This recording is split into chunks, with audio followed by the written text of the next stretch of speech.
Dwayne Wiggins, who brought his smooth baritone to millions of fans as a founding member and the lead singer of the R&B trio Toni. Toni, which had 3 platinum albums and a slew of hits in the 1980s and 90s, including Feels Good and The Blues, died on Friday at his home in Oakland, California.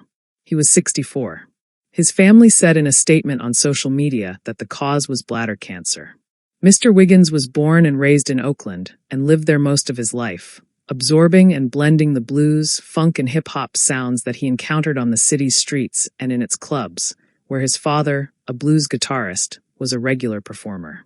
He formed Toni in 1986 with his half-brother, Charles Ray Wiggins, later known as Raphael Saadiq, who sang and played bass, and their cousin Timothy Christian Riley, who played drums.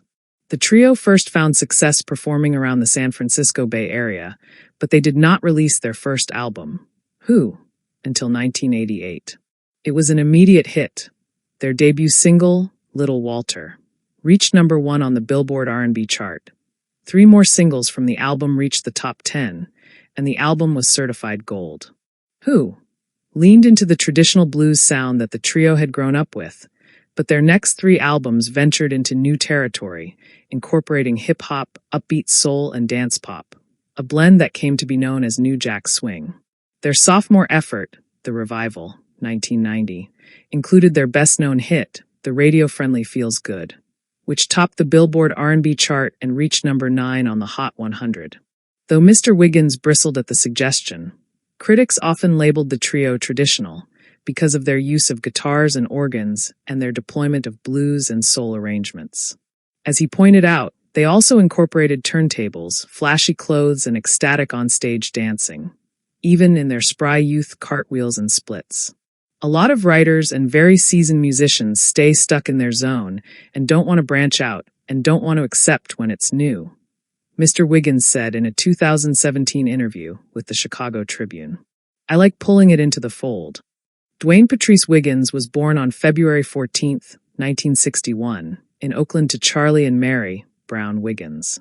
It was, he later recalled, an excellent place for a budding musician to grow up.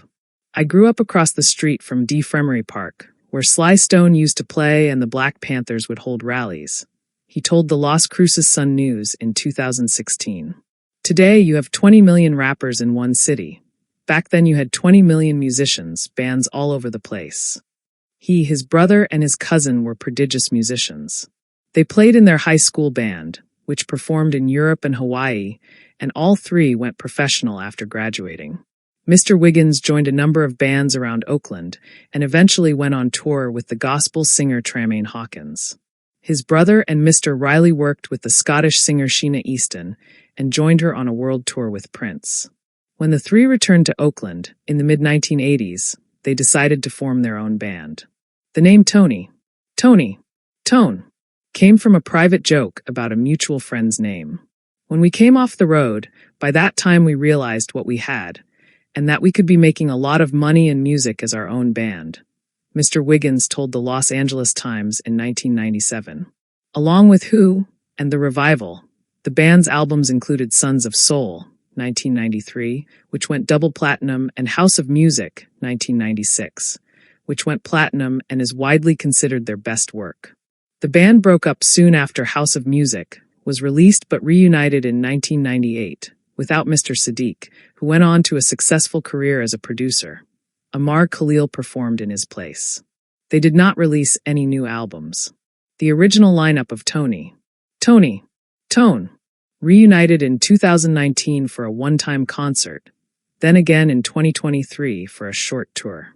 Along with his brother, Mr. Wiggins' survivors include a son, Dylan. In 1995, Mr. Wiggins founded the company Grassroots Entertainment and opened a studio, House of Music, in his home. It quickly became an incubator for new talent. Destiny's Child, Keisha Cole, and India Ari all recorded there, and they all spoke often of Mr. Wiggins as an important mentor in their early careers. I love working with artists that I'm inspired by, he told the Sun News. I really like when I can be a fan of an artist and do production because it's all about artists coming together and speaking and seeing what magic they can create.